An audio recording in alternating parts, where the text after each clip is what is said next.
नमस्कार दोस्तों, आप सब लोगों का स्वागत फिर दोबारा से एक और नए टॉपिक के साथ। और आज के टॉपिक में हमारा जो मेन इम्पोर्टेंट टॉपिक है वो है वक्फ बोर्ड।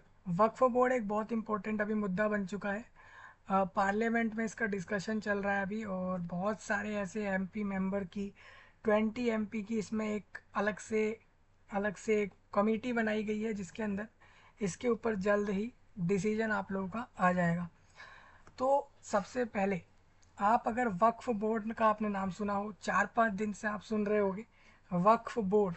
तो ये वक्फ बोर्ड है क्या, इसी के बारे में समझ लेते हैं पूरा इस वीडियो में। वक्फ बोर्ड दोस्तों एक नया बिल आने वाला है इसको लेकर पूरे इंडिया के अंदर। ये पूरे एंटायर भारत में लागू हो सकता है, होने वाला है। इसके अंदर एक बिल आएगा जिसका नाम रहेगा वक्फ बोर्ड अमेंडमेंट बिल। मतलब इस बिल के अंदर इसके अंदर कोई चेंजेस होंगे। ठीक है जी। तो अब सबसे पहले आप ये समझिए कि वक्फ बोर्ड है क्या। जब तक आपको ये नहीं पता है कि वक्फ बोर्ड क्या है, तो आप उसके बिल को और उसके अमेंडमेंट बिल को नहीं समझ पाओगे। तो सबसे पहले आप वक्फ बोर्ड समझ लो इस पूरे वीडियो के अंदर। और उसमें एक अमेंडमेंट बिल आने की संभावना है, पूरे एंटायर भारत में लागू होगा ये। और इसी बिल को समझाने के लिए पूरा वीडियो लिया जा रहा है कि वक्फ बोर्ड आपको समझा दूं एक एक पॉइंट डिटेलिंग करके कि वक्फ बोर्ड है क्या। ठीक है। सबसे पहले तो आप इसको डेकांट हेराल्ड की वेबसाइट से भी समझ सकते हो, अदरवाइज आप सीधा सीधा इसको विकीपीडिया के वेबसाइट से भी समझ सकते हो। इसके अलावा अलग से गवर्नमेंट ऑफ इंडिया की मिनिस्ट्री ऑफ माइनॉरिटी अफेयर्स की वेबसाइट पर भी इसके बारे में दे रखा है। और अभी पूरे एंटायर भारत में लगभग लगभग 32 वक्फ बोर्ड चलते हैं। पूरे एंटायर इंडिया में अभी 32 वक्फ बोर्ड हैं टोटल। 32 वक्फ बोर्ड, जिसमें स्टेट बोर्ड हैं और सेंट्रल बोर्ड मिला के टोटल 32 वक्फ बोर्ड हैं। और ये वक्फ बोर्ड है, इसको समझना बड़ा इम्पोर्टेंट है, क्योंकि इनके पास बड़ी पावर है कुछ प्रॉपर्टीज़ को लेकर। वही आपको समझाना है इस वीडियो के थ्रू। तो हम वही समझेंगे पूरा का पूरा वक्फ बोर्ड के बारे में, डिटेलिंग करेंगे, एक्चुअल में एक्सप्लेन करेंगे कि ये वक्फ बोर्ड है क्या, और वक्फ बोर्ड अभी कितने सारे चल रहे हैं। ठीक है। और जो नया अमेंडमेंट बिल आने वाला है इसके ऊपर वक्फ बोर्ड पर, वो भी आपको समझाया जाएगा, जिससे कि आपको क्लियर हो जाए कि वक्फ बोर्ड के अंदर अभी क्या क्या हो सकता है। ठीक है। तो सबसे पहले तो दोस्तों इंडिया के अंदर एक बोर्ड है वक्फ नाम का, वक्फ बोर्ड। इसके पास कुछ पावर्स और कुछ राइट्स हैं, जिसकी मदद से आप देखोगे एक बॉडी है अंडर द स्टेट गवर्नमेंट। हर राज्य के पास खुद की एक अलग से ये गवर्नमेंट बॉडी है, जिसके अंदर एक बोर्ड है जिसका नाम है वक्फ बोर्ड। इसके अंदर ये होता है दोस्तों, is a body under the state government which works as the custodian for Waqf properties across the state. In most states, almost ज़्यादातर राज्यों में ऐसा है, there are separate Waqf boards हैं फॉर सिया और सुन्नी कम्युनिटीज़ के लिए। और almost all prominent mosques in the country are Waqf properties are and. इसके साथ साथ under the Waqf board of the state, हर स्टेट का खुद का वक्फ बोर्ड अभी है। और उस वक्फ बोर्ड के पास काफ़ी सारे पावर हैं। वक्फ बोर्ड के पास एक ये पावर है दोस्तों, स्टेट गवर्नमेंट के अंदर आता है ये।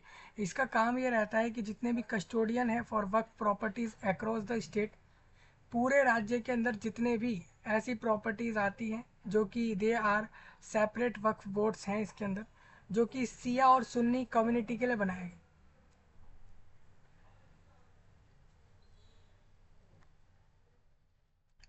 मुस्लिम्स में दो कम्युनिटी होती हैं दोस्तों, कम्युनिटीज, एक एक इसमें होती है सिया और एक होती है सुन्नी।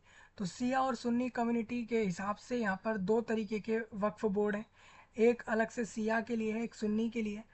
तो इसके ऊपर ही पार्लियामेंट में भी डिस्कशन चल रहा था, कल भी चल रहा था और आज 9 अगस्त को भी चल रहा था। और उसी के ऊपर एक अमेंडमेंट बिल आने वाला है। और अभी इसके अंदर आप लोगों के लिए इसको सीधा अभी 11 लोगों का मेंबर पैनल बनाया गया है। और उस 11 लोगों के मेंबर के पैनल के अंदर बहुत सारे एमपी हैं, मेंबर ऑफ पार्लियामेंट, वो सारे इसके अंदर हैं। ठीक है। और अभी इसके ऊपर जल्द ही हो सकता है, इसके ऊपर डिसीजन आप लोगों का भी आएगा।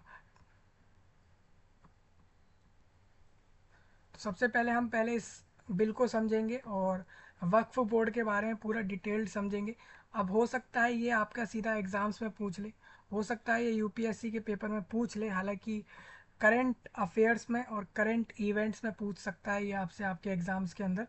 और इसके साथ साथ अगर स्टेट पीसीएस और स्टेट लेवल के एग्ज़ाम में भी ये आपको सीधा सीधा आ सकता है पेपर में।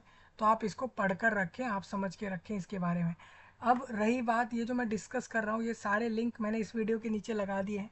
चाहे आप डेक्कन हेराल्ड से समझिए, चाहे आप विकीपीडिया से समझो, चाहे आप सीधा सीधा जो आपका मंत्रालय है, अल्पसंख्यक कार्य मंत्रालय के वेबसाइट से भी आप इसको समझ सकते हो। अदरवाइज़ यहाँ पर इकोनॉमिक्स टाइम्स, एक मीडिया प्लेटफॉर्म है इकोनॉमिक्स टाइम्स, उसके द्वारा भी आप समझ सकते हो। अकेले वक्फ बोर्ड के पास पूरे देश भारत से लगभग 1 लाख करोड़ की प्रॉपर्टी इस बोर्ड के पास है। बिल्कुल आपने सही सुना, वक्फ बोर्ड के पास 1 लाख करोड़ की प्रॉपर्टी टोटल है, जो कि वो सारी प्रॉपर्टीज़ है जो कि सिया और सुन्नी कम्युनिटी के लोगों से, जो कि चैरिटी में आती है, मुस्लिम चैरिटी, उसके अंदर जो प्रॉपर्टीज़ मिलती हैं, जैसे कि किसी ऐसी प्रॉपर्टी जिसका कोई ओनर नहीं है और वो मुस्लिम चैरिटी की है, तो उसके ओनर ये लोग होते हैं। और बट इनके पास भी ये अधिकार नहीं है कि ये उस प्रॉपर्टी को बेच सकें, ये भी इसके अंदर एक रूल है।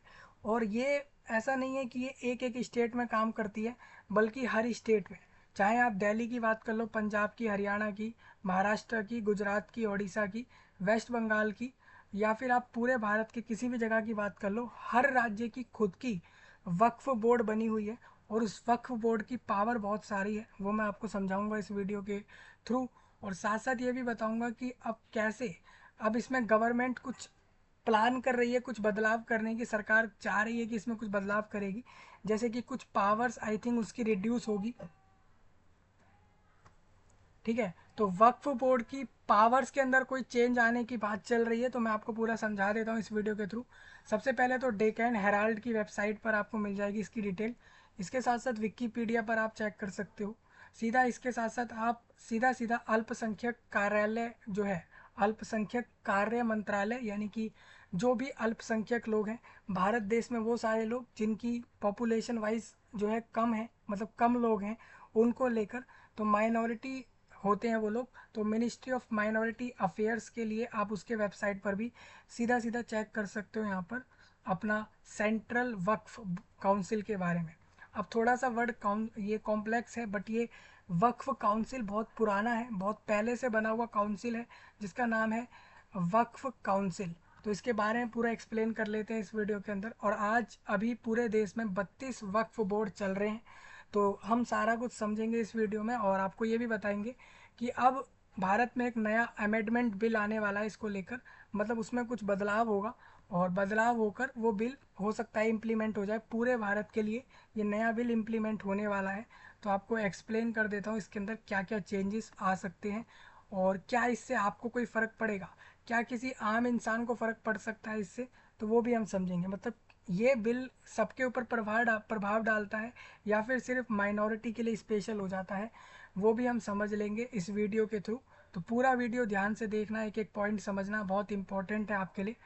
अगर आप एंड भारत से नहीं भी हो तब भी आपके लिए इम्पोर्टेंट इस वजह से हो जाता है, क्योंकि आपको पता रहेगा कि किस किस तरीके के बिल कैसे आते हैं गवर्नमेंट में और कैसे वो लागू होते हैं पूरे देश में, ये आपको थोड़ा सा आइडिया रहेगा। अब एक और पॉइंट यहाँ पर है अबाउट वक्फ बोर्ड। सबसे पहले आप वक्फ बोर्ड के बारे में जानिए, उसके बाद ये जानिए कि बिल क्या है। ठीक है, हिंदुस्तान टाइम्स की वेबसाइट से भी आप इस चीज़ को चेक कर सकते हो।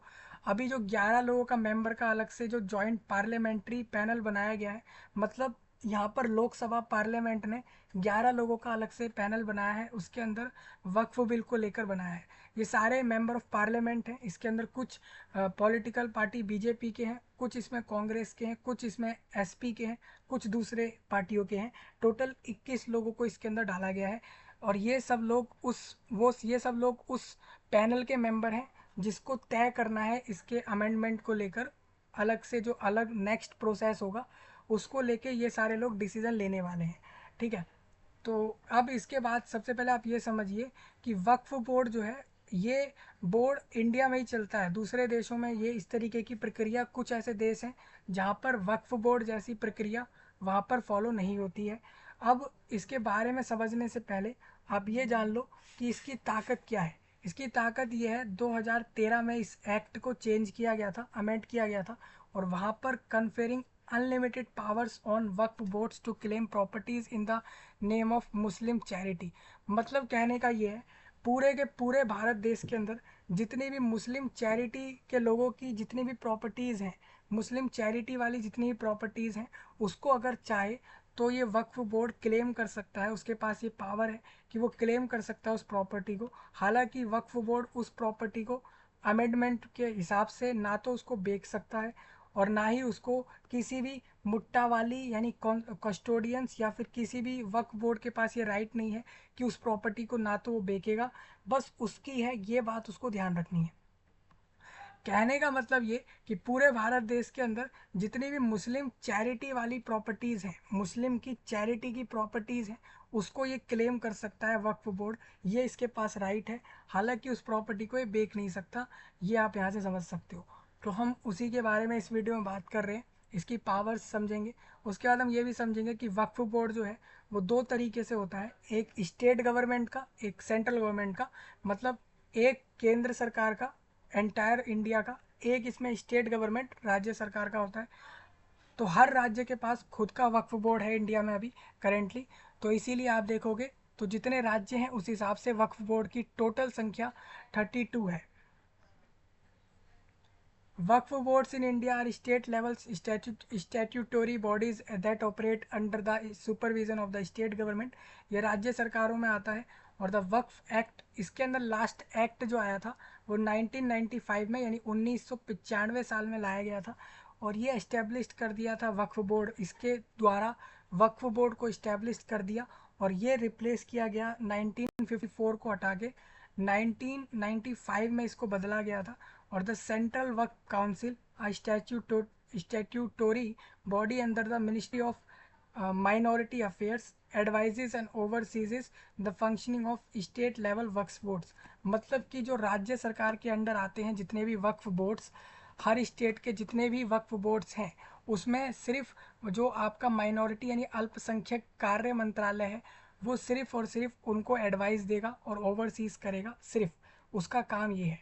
ठीक है, तो ये सारे पॉइंट आपको समझा देता हूँ। तो आप लोग सब्सक्राइब कर लेना, लाइक वगैरह शेयर वगैरह कर देना, और कमेंट में मुझे अपने नए टॉपिक बता देना जिसके ऊपर आपको अपकमिंग वीडियोस चाहिए, उसके लिए टॉपिक ड्रॉप कर देना।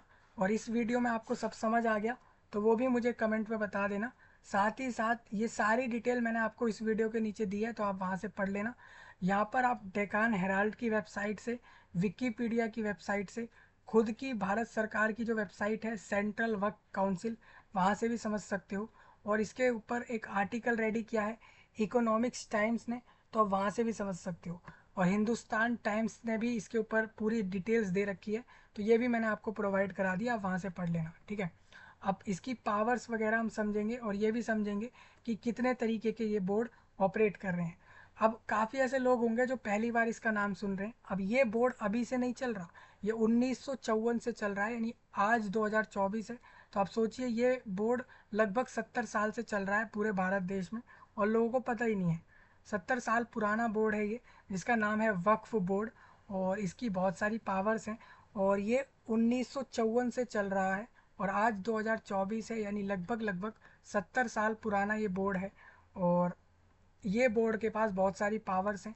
जितनी भी मुस्लिम चैरिटी की प्रॉपर्टीज़ हैं पूरे इंडिया के अंदर, जिसका ये नहीं पता है कि भाई इसका ओनर कौन है, इसका मालिक कौन है, ओनर कौन है, वो सारी प्रॉपर्टी पर इन लोगों का ही राइट है। मतलब ये लोग ले लेते हैं, वक्फ बोर्ड उसको ले लेता है, जब्त कर लेता है। ठीक है, लेकिन ये लोग भी उसको बेच नहीं सकते, ये भी आपको समझना है। तो इसीलिए एक जो अमेंडमेंट बिल इसके ऊपर आ रहा है, ये बहुत बड़ा हो जाता है, क्योंकि एक ऐसा बिल जो पूरे के पूरे देश पर लागू होगा, तो आपको समझना बड़ा ज़रूरी हो जाता है। ठीक है, तो हम इस सारी बातों को समझेंगे। सबसे पहले deccanherald.com वेबसाइट पर आपको आना है। यहाँ पर आप पढ़ोगे कि Waqf board bill referred to joint parliamentary committee amid demands for wider scrutiny. Union minority affairs minister हैं किरण रिजिजू, एक मेंबर ऑफ पार्लियामेंट हैं। इसके साथ साथ पूरे देश के जितने भी अल्पसंख्यक हैं उनके ये उन उसके अफेयर्स के मतलब उनके लिए जितने भी कार्य करने हैं उसके लिए किरण रिजिजू वहाँ पे मिनिस्टर हैं, यूनियन मिनिस्टर। उन्होंने कल यानी 8 अगस्त को वहाँ पर पार्लियामेंट में इस बिल को इंट्रोड्यूस किया था। While sending the bill to the JPC, JPC को बिल सेंड करने से पहले ही डिस्कस हुआ है। जेपीसी आप समझ गए होंगे, यहाँ पर जॉइंट पार्लियामेंट्री कमेटी बनाई गई है। मतलब कि पार्लियामेंट ने 21 लोगों का कमेटी बनाया है, वो 21 लोगों के कमेटी तय करेंगे इस चीज़ के ऊपर डिसीजन लेना। और यहाँ पर जो मिनिस्टर हैं किरण रिजिजू, वो यूनियन माइनॉरिटी मिनिस्टर हैं, माइनॉरिटी अफेयर्स के। उन्होंने इस बिल को डिस्कस किया था पार्लियामेंट में, जो कि कल 8 अगस्त को डिस्कस हुआ था। और इसमें आपको बता देता हूँ क्या क्या कहा है उन्होंने। तो said that the legislation does not discriminate against any religion and that his government is not running anywhere and will send the bill for further consultation. मतलब उन्होंने ये कहा कि यहाँ पर ऐसा कहा है that the legislation does not discriminate, मतलब लेजिस्लेशन डिस्क्रिमिनेट नहीं कर सकती, मतलब भेदभाव नहीं कर सकती किसी भी धर्म के खिलाफ। इसके साथ साथ that his government is not, और उनकी गवर्नमेंट जो है हर जगह नहीं है। तो and will send the bill for further consultations. तो यहाँ आपको फ़ोटो दिख जाएगी पार्लियामेंट की, ये कल 8 अगस्त का फ़ोटो है। इसके नीचे आप देखोगे तो न्यू दिल्ली के अंदर ये मीटिंग हुई थी पार्लियामेंट में, न्यू दिल्ली में। तो the Waqf board bill will which was introduce in the Lok Sabha on Thursday, Thursday मतलब कल वीरवार को ये डिस्कस हो गया है वहाँ पे। To much opposition from the India block, यहाँ पर भारत देश में अलग से ऑपोजिशन पार्टियों का एक अलग से ब्लॉक है जिसका नाम है इंडिया ब्लॉक। तो उनका ब्लॉक यहाँ पर थर्सडे को वो इसके ऊपर इसको मना कर रहा है, इसके अपोजिशन में है। तो आपको बता देता हूँ, तो थर्सडे को too much opposition from the India bloc was sent to JPC, marking one of the few times that the Modi establishment has sent any legislation for further consultation।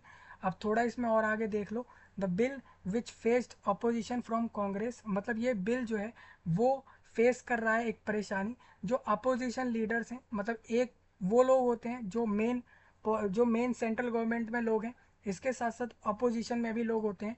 तो अपोजिशन की जितनी पार्टीज़ हैं वो उनका एक block है India block. तो उस ब्लॉक के बहुत सारे मेंबर्स ने, बहुत सारे उस अलग अलग पार्टी के अलग अलग मेंबरों ने कुछ कहा है वहाँ पर। वो ये कहा है, जब ये जेपीसी को भेज दिए पूरा आपका जो अमेंडमेंट बिल है, इसको जब उन्होंने जॉइंट पार्लियामेंट्री कमेटी को भेज दिया है, तो वहाँ पर उस समय पे marking one of the few times that the Modi establishment has sent any legislation for further consultation.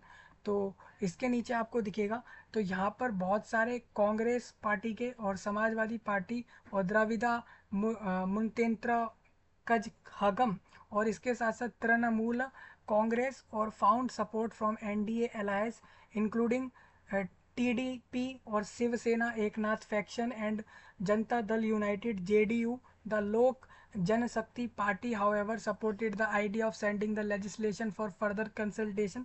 मतलब ये सब लोग चाह रहे हैं, एक बार फिर से सोच लो इस अमेंडमेंट बिल को लाने से पहले। ये लोग सारे इस चीज़ के ऊपर चाह रहे हैं। इसके अंदर एसपी पॉलिटिकल पार्टी, आईएनसी के पॉलिटिकल पार्टी और टीडीपी शिवसेना एकनाथ फैक्शन, मतलब एकनाथ पार्टी वाली साइड वाले, और इसके साथ साथ इसमें आपका जेडीयू और ये सारे लोग इंडिया ब्लॉक की सारी पार्टियां, ऑलमोस्ट सारी पार्टियां यही कह रही हैं कि supported the idea of sending the legislator for further consultation.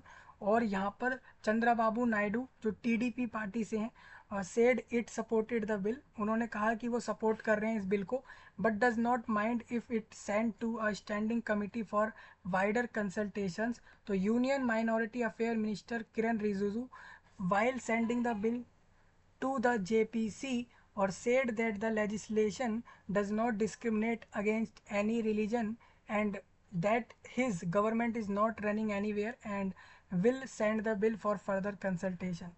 ठीक है, तो मेरे को लगता है ये सारे पॉइंट आपको समझ आ रहे हैं, बहुत इंपॉर्टेंट टॉपिक है। अगर आप भारत में रहते हो, नहीं भी रहते अगर इंडिया में, तो ये आपको समझना बहुत ज़रूरी है, ये बिल बहुत इंपॉर्टेंट है।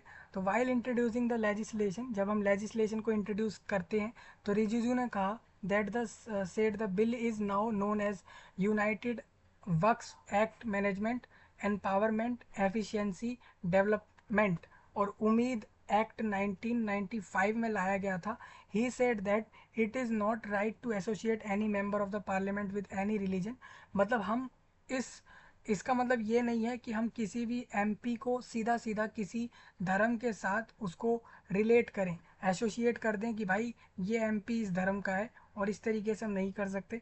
We are not saying that the people of different religions should be made a part of the Waqf board. We are saying that a member of MP जो है should be a member.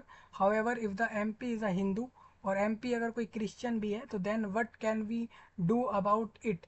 Now if an MP is added to Waqf board by the virtue of him or her being an MP, then should be change the MP's religion. Rijiju ने ऐसा कहा है, ठीक है। Several government sources said that while the NDA alliance supported the BJP on the floor of the parliament safe of LJP behind the scenes, they urged to the government to not push through the legislation without wider discussions.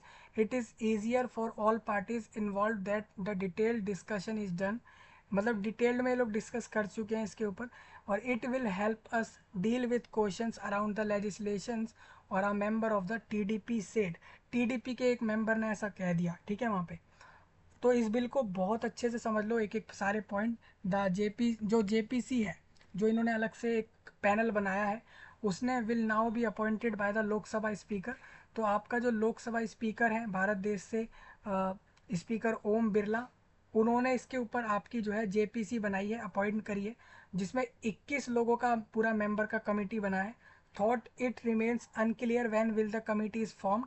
तो in the Lok Sabha several opposition MP said that the legislation is violative of article 25 freedom of religious. तो मतलब यहाँ पर लोकसभा के अंदर बहुत से ऐसे ऑपोजिशन मेंबर ऑफ पार्लियामेंट हैं जिन्होंने ऐसा कहा कि जो लेजिस्लेशन है वो जो है एक वायलेटिव ऑफ आर्टिकल 25। आप अगर भारत के संविधान का आर्टिकल 25 पढ़ोगे तो उसमें ये लिखा है फ्रीडम ऑफ रिलीजियस होना चाहिए, मतलब कि हर किसी को धर्म की आज़ादी होनी चाहिए, फ्रीडम ऑफ रिलीजियस। तो वो आर्टिकल 25 का कह रहे हैं कि आर्टिकल 25 का ये मजाक है, एक वायलेशन हो रहा है आर्टिकल 25 का।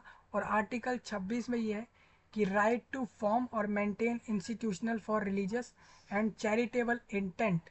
मतलब ये है जो आर्टिकल 26 है उसके हिसाब से आप यहाँ पर ये पढ़ोगे कि right to form and maintain institutional for religious and charitable instant.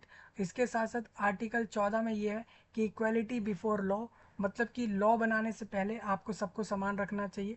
As well article 15 right against discrimination on grounds only of a religious etcetera. मतलब जो आर्टिकल 15 है उसके अंदर ये लिखा है कि सबको अधिकार है, किसी में डिस्क्रिमिनेशन भेदभाव नहीं होना चाहिए एक ग्राउंड लेवल पर, सिर्फ एक धर्म के आधार पर भी आप भेदभाव नहीं कर सकते। और ए इसके साथ साथ AIMIM MP Asaduddin Owaisi said that the bill has been bought on the basis of government's hatred for Muslim community. मतलब कि ये बिल जो ये लोग ला रहे हैं वो इस बिहाफ पर ला रहे हैं जैसा कि गवर्नमेंट नफरत कर रही है मुस्लिम कम्युनिटी से, उसको देखते हुए बिल ला रहे हैं। तो this bill has been about to reward those who have encouraged upon waqf properties, to say that it has been sent to JPC in fine but it is no success। Owaisi ने ऐसा कहा है। ओवैसी एक MP हैं, अससुद्दीन Owaisi.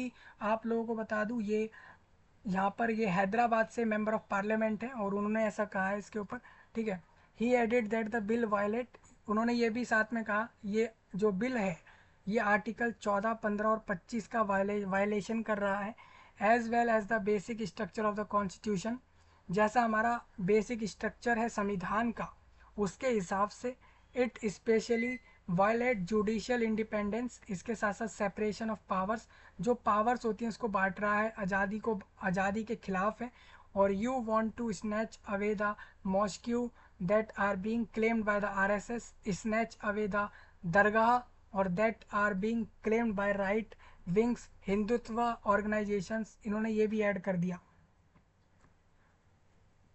Next इसके अंदर कांग्रेस के leader हैं KC वेणुगोपाल, उन्होंने ऐसा कहा है that the legislation is a fundamental attack, कि ये एक फंडामेंटल अटैक है कॉन्स्टिट्यूशन पे, and that is in a draconian law, the government is attacking the faith and religion of the people, allowing non-Muslims to be member of the Waqf board.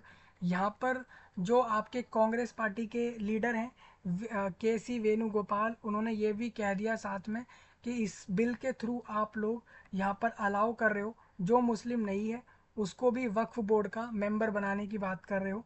Allowing non Muslim to be member of the Waqf board is an attack on the Muslim religion. ये एक सीधा सीधा मुस्लिम धर्म के लोगों पर attack है and their faith, और उनकी भावनाओं पर अटैक है। तो this bill is design for election in Haryana and Maharashtra. ये बिल इसलिए डिज़ाइन कर रहे हो तुम क्योंकि यहाँ पर इलेक्शन होना है अभी, हरियाणा और महाराष्ट्र दोनों में इलेक्शन है अभी, महाराष्ट्र स्टेट में भी है और हरियाणा में भी है। तो दोनों के इलेक्शन को देखते हुए ये तुम जानबूझकर इस तरीके का एक्ट ला रहे हो, ऐसा कहा है। This is an act on the federal system और फ्रीडम ऑफ रिलीजियस, ये भी इन लोगों ने कह दिया। वहीं पर समाजवादी पार्टी से चीफ अखिलेश यादव ने ये भी कहा इसके ऊपर, said that the bill has been introduce after a well thought out political strategy by the ruling BJP. The BJP is trying to appease its hardcore supporters, मतलब अपने अपने सपोर्टर्स को जीतने के लिए ये लोग कर रहे हैं ऐसा।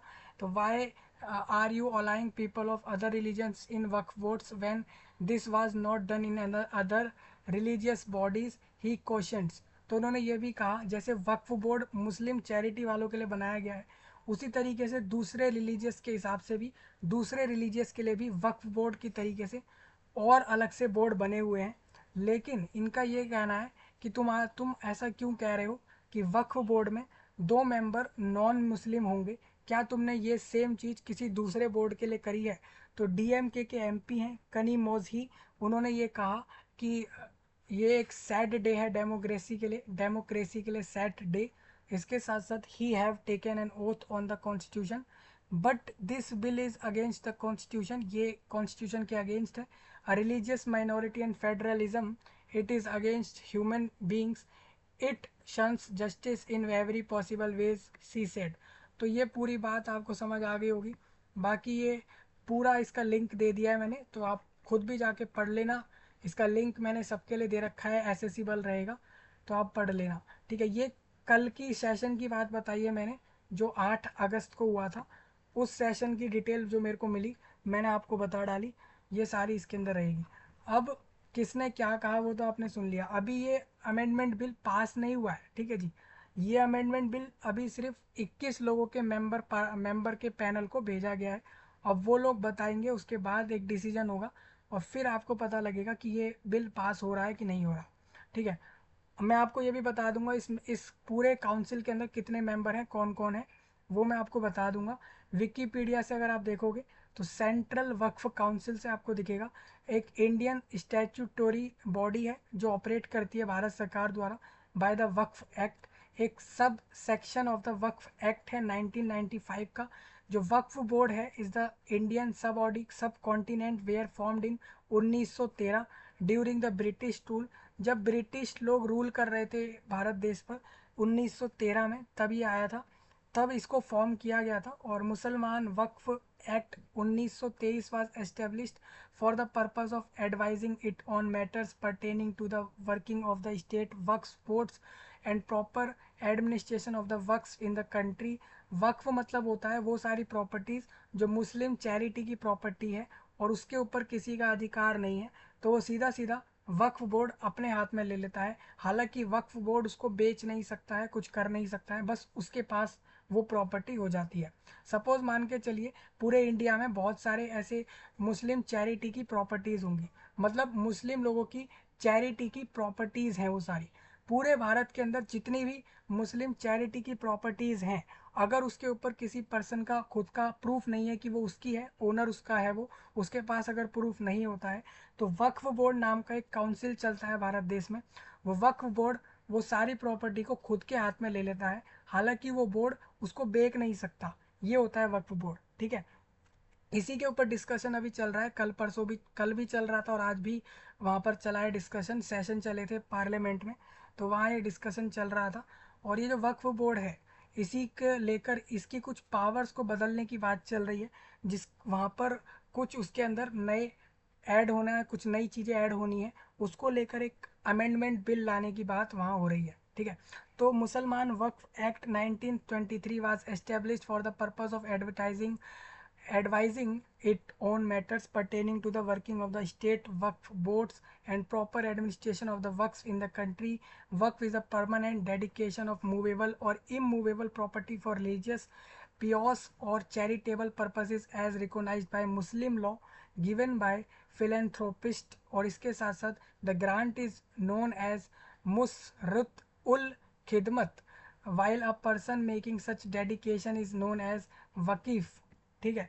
तो ये जो काउंसिल है इसका पूरा नाम है वक्फ बोर्ड। ये 1913 में बन गई थी ब्रिटिश रूल के समय पे। और the first legislation to regulate Waqf was enacted in 1923। इसके बाद it was named as the Mussalman Waqf act 1923। और इसमें central Waqf council is the saturated body under the administrative control of the ministry of minority affairs was set up 1964 as per the provision given in the Waqf act. 1954 के अंदर एक advisory body थी to the central government के ऊपर on matters concerning the working of Waqf boards and due administration of Auqaf. This act was later, इसके बाद इसको repealed करा गया। और अब जो नया इसके बाद एग्जिस्टिंग वक्फ एक्ट है वो 1995 में आया। सबसे पहले 1913 में आया, फिर उसको कुछ उसके बाद 1923 में लाए, फिर उसको 1954, फिर उसको 1964 में, और 1995 में इसके अंदर लास्ट चेंज हुए थे। अब 1995 के बाद इस साल 2024 में इसमें ये लोग चेंज करने वाले हैं। अब स्टेट में कितने वक्फ बोर्ड चलते हैं, तो state Waqf board are established by the state government. इसकी सारी पावर राज्य सरकार के पास होती है। These work towards the management, regulation and protect the Waqf properties by constituting district Waqf communities, mandal Waqf committees, इसके साथ साथ committees for individual Waqf institutions. Waqf board shall be corporate having perpetual succession and a common seal with power to acquire and hold property. In the case that more than 15% of the total number of waqf property is a Shia waqf or the income thereof in more than 15%, the act envisages a separate Shia waqf act, ठीक है। तो सबसे पहले मैं आपको नाम बता देता हूँ। आंध्र प्रदेश का स्टेट वक्फ बोर्ड, असम में खुद का असम स्टेट का खुद का वक्फ बोर्ड है, बिहार स्टेट का सुन्नी वक्फ बोर्ड है, बिहार स्टेट सिया वक्फ बोर्ड चलता है।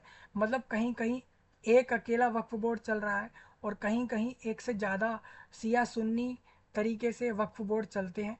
आपको इसके बारे में बता देता हूँ, पूरा क्लियर कर देता हूँ।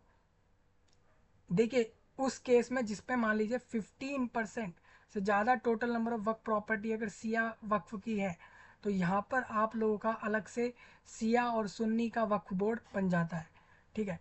जैसे कि आंध्र प्रदेश राज्य में खुद का अलग से आंध्र प्रदेश स्टेट वक्फ बोर्ड है, असम में असम वक्फ बोर्ड है, बिहार स्टेट में सुन्नी वक्फ बोर्ड, बिहार स्टेट में सिया वक्फ बोर्ड अलग है, छत्तीसगढ़ में एक ही वक्फ बोर्ड है, दिल्ली के अंदर भी एक ही वक्फ बोर्ड है, और गुजरात में, हरियाणा और हिमाचल में भी एक ही है, और झारखंड में भी एक ही बनाया गया है।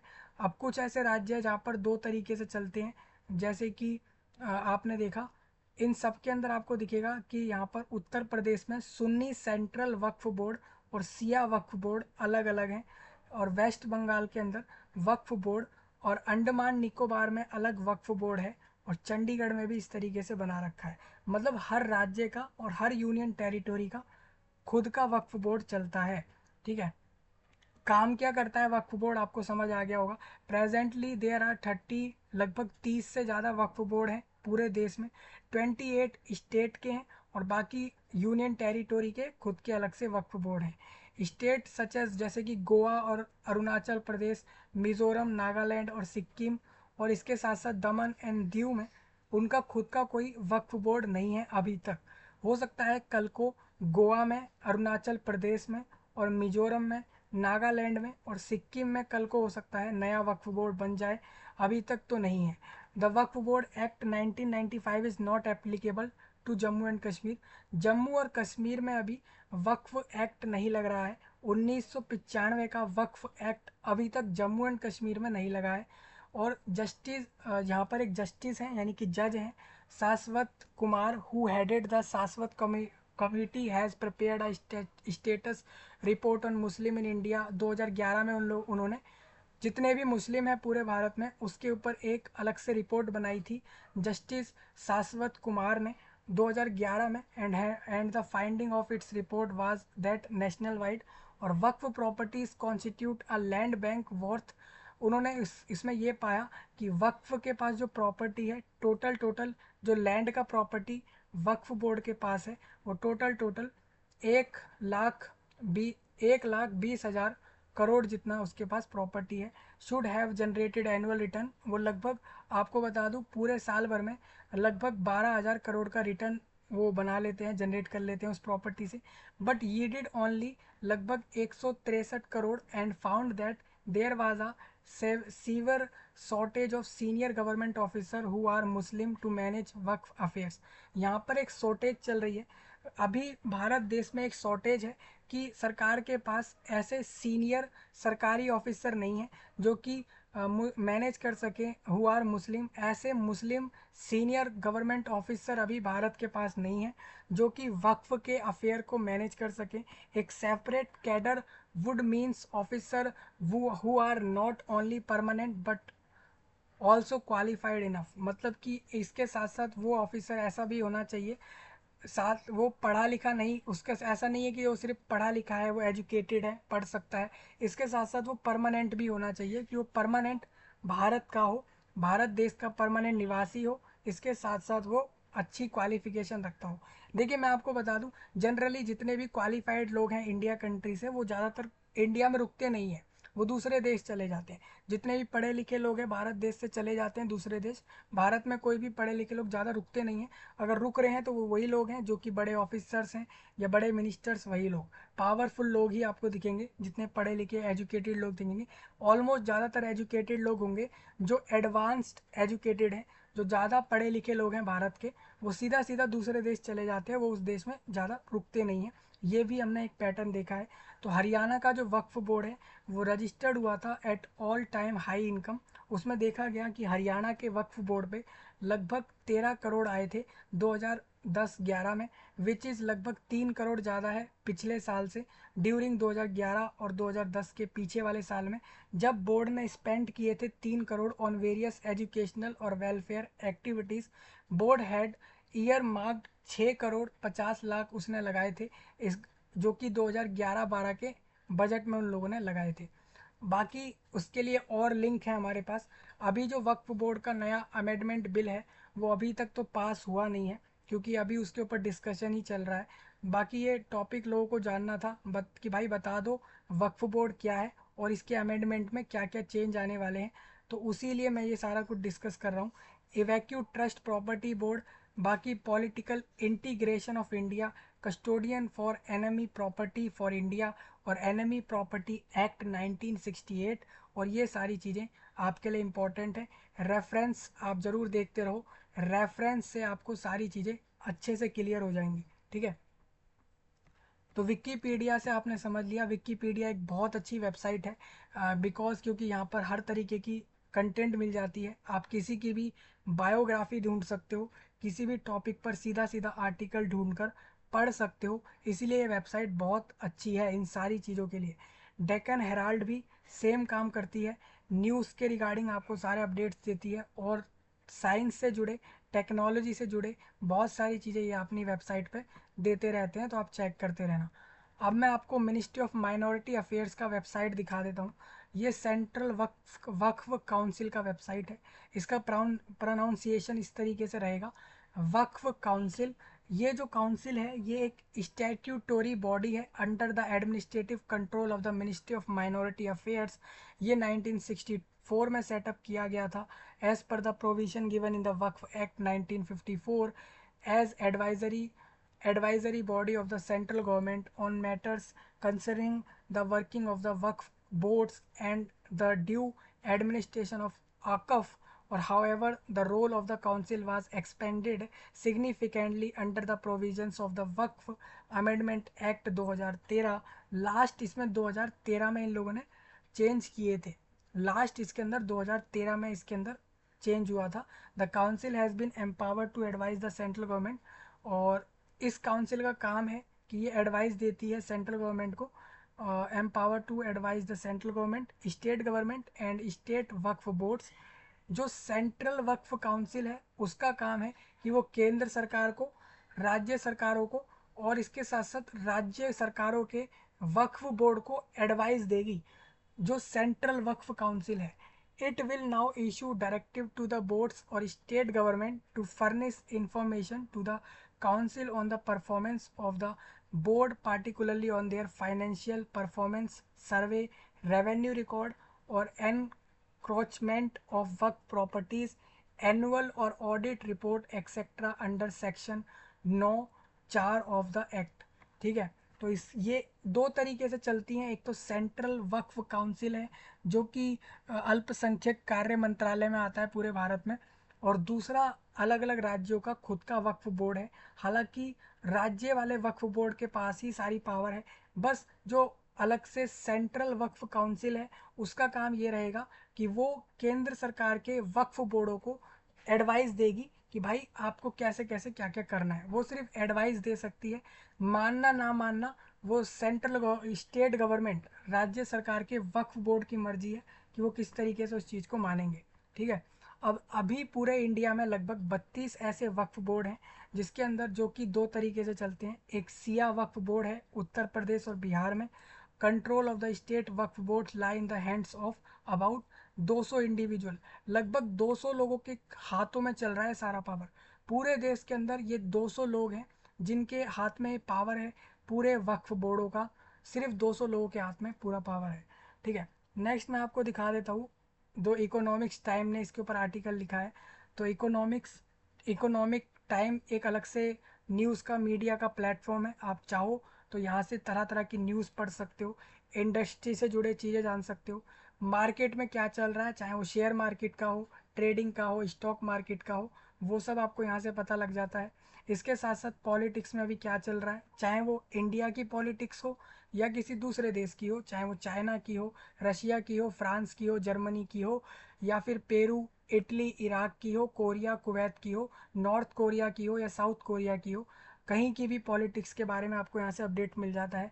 वेल्थ के बारे में, टेक्नोलॉजी से जुड़े आप सारी चीज़ यहाँ जान सकते हो कि कौन कौन सी कंपनियाँ कौन कौन से नए गैजेट लाने वाली हैं, कौन सी नई इलेक्ट्रॉनिक चीज़ें निकालने वाली हैं, उसको लेकर सारी चीज़ें आपको यहाँ मिल जाती हैं।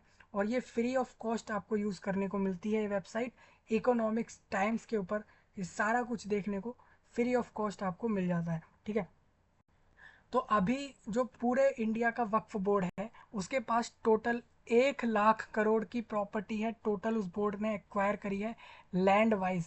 मतलब पूरे भारत के अंदर जितनी भी लैंड प्रॉपर्टी है, और वो सारी प्रॉपर्टी अगर मुस्लिम चैरिटी की है और उसका अगर कोई ओनर नहीं है, मालिक नहीं है, तो सीधा सीधा ये सारी प्रॉपर्टी वक्फ बोर्ड की हो जाती है। और वो वक्फ बोर्ड जो इंडिया में है, तो सारे के सारे 32 वक्फ बोर्ड की प्रॉपर्टी अगर मैं ऐड कर दूं तो टोटल 1,20,000 करोड़ जितनी प्रॉपर्टी इनके पास अभी ओन चल रही है। और इसीलिए गवर्नमेंट इसके ऊपर रूल बना रही है, जिससे कि इनसे हो सकता है दूसरे अपोजिशन के लीडर ये कह रहे हैं इससे आप सीधा सीधा पावर ले रहे हो।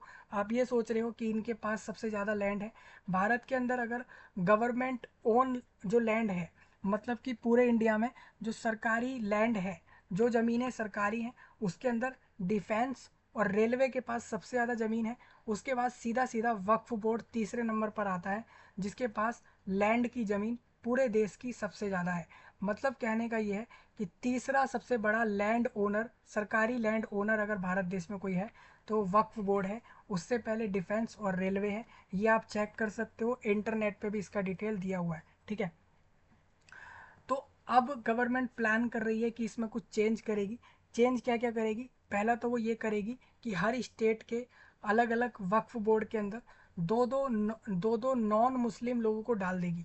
मतलब कि ऐसा आज तक नहीं था, आज तक ऐसा ही था कि वक्फ बोर्ड के अंदर मेंबर जो होंगे सारे मुस्लिम्स होंगे, बट अब ऐसा नहीं है। गवर्नमेंट प्लान कर रही है कि इसके अंदर दो दो मेंबर डाले जाएं जो कि नॉन मुस्लिम हो, भले ही वो दूसरे किसी रिलीजन के हो सकते हैं, धर्म के हो सकते हैं, बट वो मुस्लिम ना हो। इस तरीके के 2 मेंबर डालने का प्लानिंग चल रहा है। हर बोर्ड में, ठीक है। ये इस बिल के अंदर लिखा है। गवर्नमेंट ने इंट्रोड्यूस किया था 1995 में, और अब एम कर रही है दोबारा से इसके अंदर चेंजेस करने के लिए। अब एक चीज़ और आप ध्यान से सुनो। This move is intended to bring transparency and accountability in the regulation and monitoring over 9 lakh property controlled by the state board across India. आप मानोगे नहीं दोस्तों, लगभग 9 लाख प्रॉपर्टीज कंट्रोल करते हैं पूरे इंडिया के अंदर वक्फ स्टेट बोर्ड। मतलब पूरे भारत के अंदर वक्फ बोर्ड जो है वो लगभग लगभग 9 लाख प्रॉपर्टीज़ को कंट्रोल करते हैं वक्फ बोर्ड, अलग अलग स्टेट के सारे मिला के, ठीक है। And to address issues of corruptions और issues of corruption, here is a comprehensive look at Waqf compromises and challenges in managing these assets. तो मैं आपको ये चीज़ दिखा देता हूँ अब वक्फ क्या है और कैसे ये जो इसके एसेट्स हैं वो मैनेज होते हैं। तो Waqf refer to properties dedicated exclusively for religious और charitable purpose under Islamic law. Islamic law में आता है ये। Once designated as Waqf, ownership is transferred from the person making the Waqf waqif to Allah, making it irrevocable. These properties are managed by a muttawali appointed by the Waqif or a competent authority. The Waqf board is reportedly the third largest land holder in the India. देखो मैंने जो अभी line बताई थी वो line यहाँ पर भी लिखी है। वक्फ बोर्ड जो है वो तीसरा सबसे बड़ा लैंड ओनर है, लैंड होल्डर है इंडिया में। इसके बाद पहले नंबर पर रेलवे आता है और डिफेंस आता है। मतलब कि जो सरकारी ज़मीनें हैं पूरे भारत देश में सबसे ज़्यादा रेलवे के पास है, और दूसरे नंबर पर डिफेंस के पास है, और तीसरे नंबर पर वक्फ बोर्ड के पास है। वक्फ बोर्ड लगभग 9 लाख प्रॉपर्टीज़ को होल्ड करता है, संभालता है, जो कि लगभग लगभग 10 लाख एकड़ की हैं पूरे देश में। आप समझ रहे हो दोस्तों 10 लाख एकड़ कितना बड़ा होता है। 10 लाख एकड़ की प्रॉपर्टी पूरे देश के अंदर सिर्फ और सिर्फ वक्फ बोर्ड संभालता है, विद एन एस्टिमेटेड वैल्यू जिसकी वैल्यू 1,20,000 करोड़ की है। लगभग 32 ऐसे वक्फ बोर्ड चलते हैं, इंक्लूडिंग दो अलग से और वक्फ बोर्ड हैं। सिया वक्फ बोर्ड उत्तर प्रदेश का और सिया वक्फ बोर्ड बिहार का। मतलब बिहार उत्तर प्रदेश के अंदर, उत्तर प्रदेश में और बिहार में सिया वक्फ बोर्ड चलते हैं, बाकी सारे राज्यों में एक कॉमन वक्फ बोर्ड बना रखा है, ठीक है। और control of the state Waqf board lies in the hand of about, और ये जो सारा कंट्रोल है लगभग 200 लोगों के हाथ में है। सिर्फ 200 लोग इस पूरे वक्फ बोर्ड को संभाल रहे हैं। अब चैलेंजेस क्या हो जाते हैं इसके लिए, तो सबसे पहले चैलेंज ये है कि once a property is declared Waqf, अगर कोई प्रॉपर्टी ऐसी डिक्लेयर हो गई जिसका कोई ओनर नहीं है, कोई मालिक नहीं है, पूरे भारत देश में कोई भी ऐसी प्रॉपर्टी है जो ये डिक्लेयर हो गई कि इस प्रॉपर्टी का कोई मालिक नहीं है, ओनर नहीं है, तो वो प्रॉपर्टी सीधा सीधा वक्फ बोर्ड ले लेगा। हालांकि वो मुस्लिम चैरिटी वाली लेता है। It's remains so for ever. तो this irrevocability has led to various dispute and claims, some of which, like the claim on two islands in Bet Dwarka, have perplexed courts. Example of other dispute include the Bengaluru Eidgah ground, इसके साथ साथ claimed as work property from the 1850s, and the Surat Municipal Corporation building claimed due to its historical use as a sarai during the Mughal era। Kolkata Tolly Gig Club और royal Calcutta golf club और ITC Windsor hotel जो है आप लोगों का बेंगलुरु में, are all on Waqf land, or encroachment on Waqf properties is also a challenge, such as a Tamil Nadu Waqf Board's claim in September 2022 और asserting ownership over the entire Thiruchendurai village जो आपका तमिलनाडु में है उसके लिए, और इसके साथ साथ प्रोमिडेंटली inhabiting by Hindus। तो how did Waqf and its laws evolves, तो मैं आपको बता देता हूँ कैसे ये काम करता है। The concept of Waqf in India dates back to the Delhi sultanate. इसके साथ साथ with early example including sultan Muizuddin Sam Ghor Mohammad Ghori dedication of villages to the Jama Masjid of Multan. इसके साथ साथ मुसलमान वक्फ एक्ट जो कि 1923 में mark the first attempt to regulate it. In independent India, आज़ाद भारत के अंदर जो वक्फ एक्ट था was first passed by the parliament in 1954। जब जब आपका इंडिया इंडिपेंडेंस ले चुका था, आज़ाद हो गया था, उसके बाद 1954 में पहली बार इसको पास किया था उन लोगों ने। और it was replaced by the new Waqf act 1995 which gave more power to Waqf boards. और ये अब इसके बाद एक नया एक्ट लाए ये लोग 1995 में, जिससे इस बोर्ड को और ज़्यादा पावर दे दी।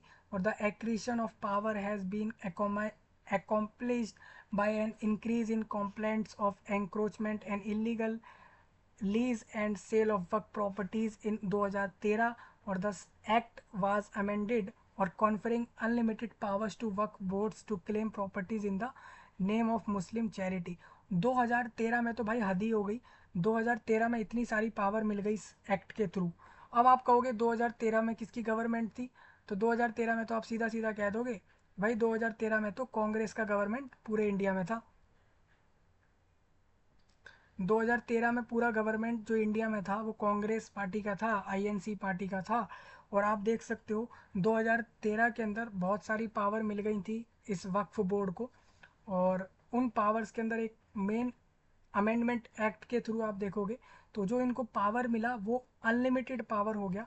मतलब 2013 में वक्फ बोर्ड को इस तरीके की पावर मिल गई कि ये क्लेम कर ले जितनी भी मुस्लिम चैरिटी की प्रॉपर्टीज़ हैं पूरे देश में, जितनी भी पूरे इंडिया के अंदर जितनी भी मुस्लिम चैरिटी की प्रॉपर्टीज़ हैं उस सबको वक्फ बोर्ड क्लेम कर सकता है कि ये हमारी है, सरकार की है, इस तरीके से ले सकता है। ये 2013 में इस तरीके का पावर मिल गया। अब सोचने वाली बात है ये काफ़ी खतरनाक है। खतरनाक इस वजह से है मतलब कि इस बोर्ड के पास तो जितनी भी मुस्लिम चैरिटी की प्रॉपर्टीज़ हैं वो सारी इसको मिल जाएंगी पूरे इंडिया के अंदर, अगर उसका कोई ओनर नहीं है, लैंड ओनर नहीं है। इसी वजह से अब एक नया अमेंडमेंट एक्ट ला रहे हैं गवर्नमेंट। आप मुझे कमेंट में बताना कि आपके हिसाब से ये एक्ट सही है कि नहीं है। The amendments made the sale of Waqf properties impossible. ये कभी भी उस प्रॉपर्टी को बेच नहीं सकते हैं ये वक्फ वाले, ठीक है, वक्फ बोर्ड वाले। As neither the mutawalli custodian nor the Waqf board has right to sell a Waqf property. सिर्फ इसको अपने हाथ में लेना है, बेचना नहीं है। How are the sweeping power sought to be curbed under the bill. तो सेक्शन 40 आप पढ़ लेना। अगर इंडियन कॉन्स्टिट्यूशन का पूरा फाइल आपके पास है तो ठीक है, मैंने टेलीग्राम पर फाइल दे दिया था। तो पूरे इंडिया के कॉन्स्टिट्यूशन का फाइल किसी को पढ़ना है तो सीधा सीधा टेलीग्राम पर जाए, टेलीग्राम पर पूरा फाइल दे रखा है, वहाँ से पढ़ ले। तो उसके अंदर सेक्शन 40 में साफ साफ लिखा है वक्फ एक्ट 1995 में, विच गेव कि वक्फ बोर्ड के पास ये पावर है कि वो डिसाइड करे कि एक प्रॉपर्टी जो है वो वक्फ है कि नहीं। तो ये एक अलग बात हो जाती है। कल को ये बोर्ड किसी की भी प्रॉपर्टी को कह देगा कि ये वक्फ की प्रॉपर्टी है और इसको मैं ओन कर रहा हूँ। ये एक आपको पता है काफ़ी डेंजरस है ये।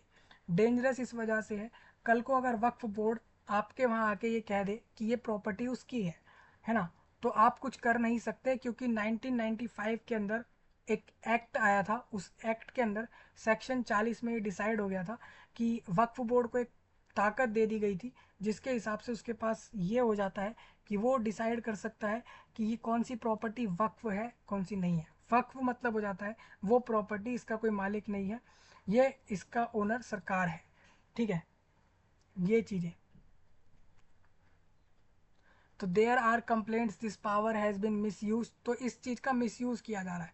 कैसे मिसयूज कर रहे हैं, कल को भारत देश के किसी एरिया में चले गए ये वक्फ बोर्ड वाले, किसी देश भारत देश के किसी भी एरिया में वक्फ बोर्ड वाले चले गए और जाके कहने लग गए कि ये प्रॉपर्टी गवर्नमेंट की है, वक्फ बोर्ड की है, और आप कहोगे नहीं ये हमारी है, और कल को आपने इसका कोई प्रूफ नहीं दिया तो सीधा सीधा उसके ओनर ये लोग हो जाएंगे, यानी सरकार हो जाएगी और आप इसमें कुछ कर नहीं सकते। अब सरकार भी नहीं होगी इसमें, वक्फ बोर्ड स्टेट गवर्नमेंट में आता है, यानी स्टेट गवर्नमेंट के अंडर वो सारे एरिया आ जाएंगे।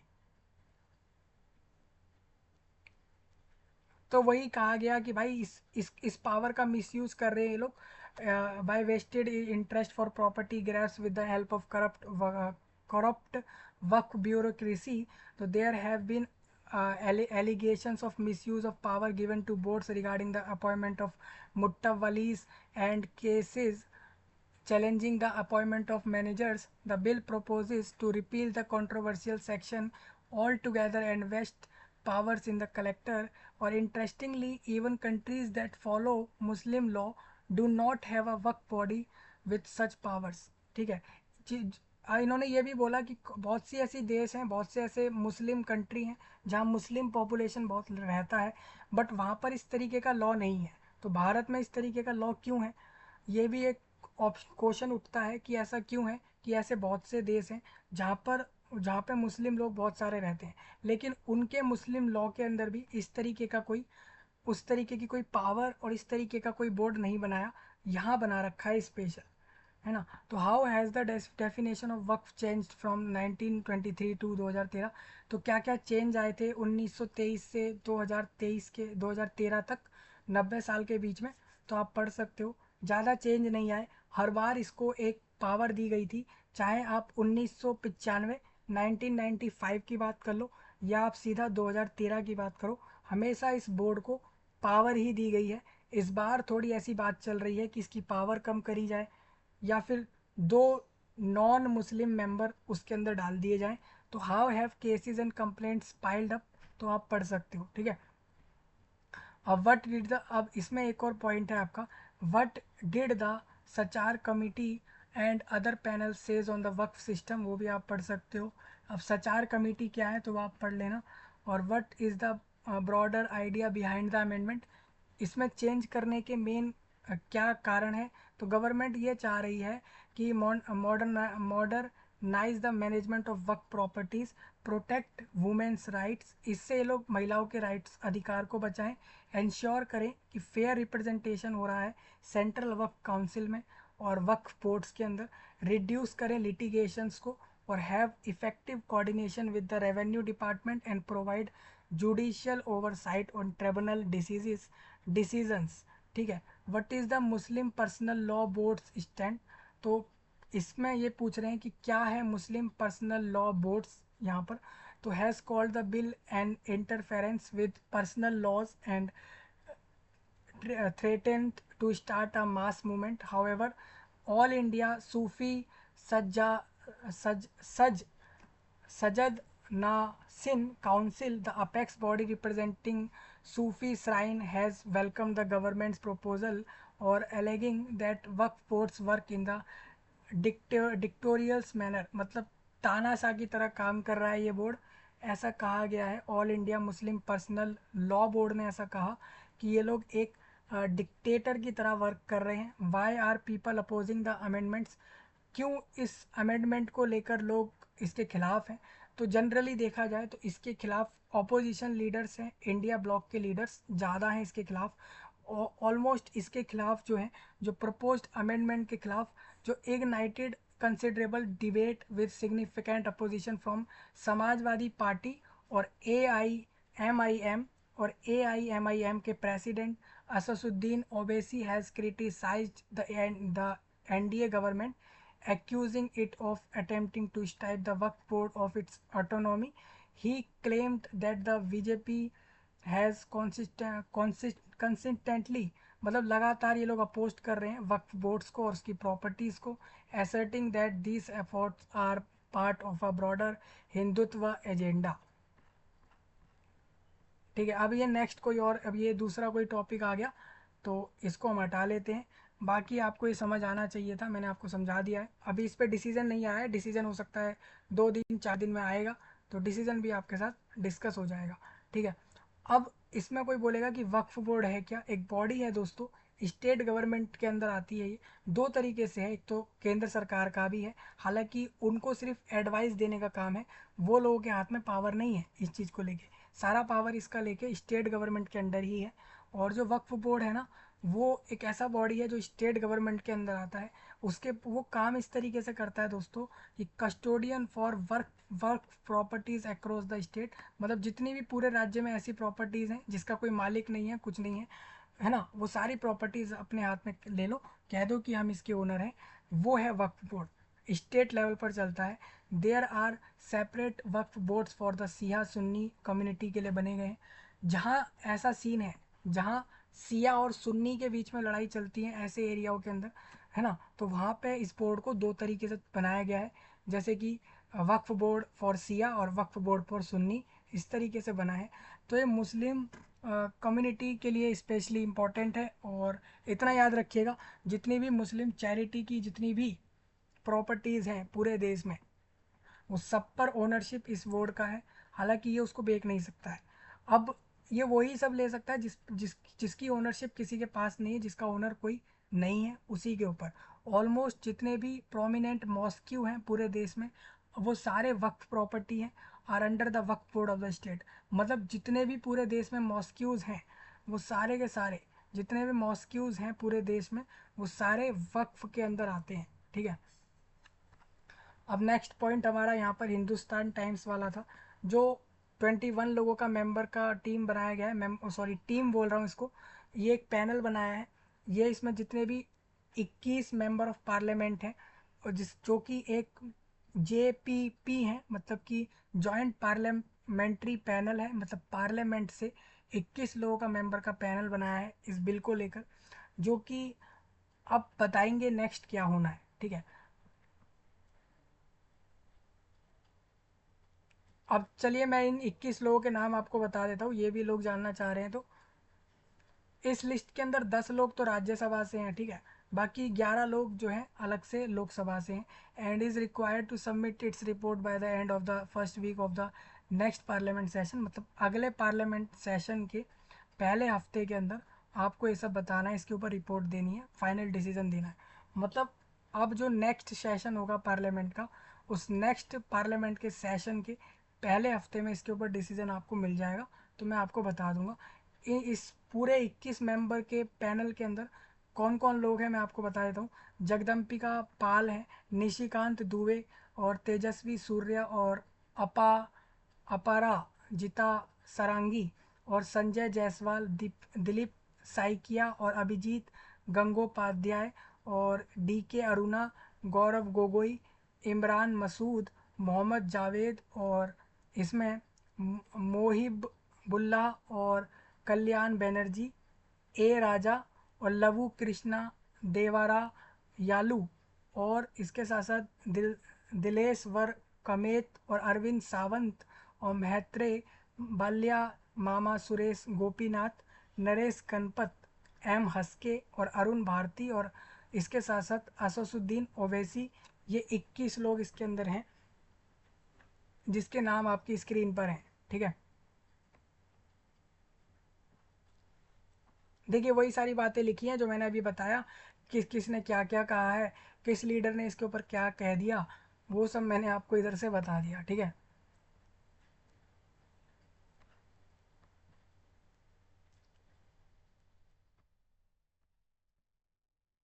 अब इसमें जो है government processes to send Waqf amendment bill to JPP। तो JPP को इन लोगों ने बिल भेज दिया है। अब वो लोग बताएंगे इसके ऊपर क्या फ़ैसला लेंगे। ये कोई छोटी बात नहीं कर रहा हूँ मैं, पूरे एंटायर देश पर एक अमेंडमेंट बिल आ रहा है, और वो बिल बड़े डिसीजंस लेकर आएगा। अब देखते हैं ये लोग क्या होता है इसके अंदर। इनके पास सेम वही रहेगा जो कुछ था, या इसमें कुछ बदलाव होकर आपके सामने आएगा, तो मैं आपको सारा क्लियर कर दूंगा। ठीक है। Bill to amend Waqf act refer to joint house panel amid opposition. वही सारे पॉइंट हैं, बार बार दिख रहे होंगे आप लोगों को।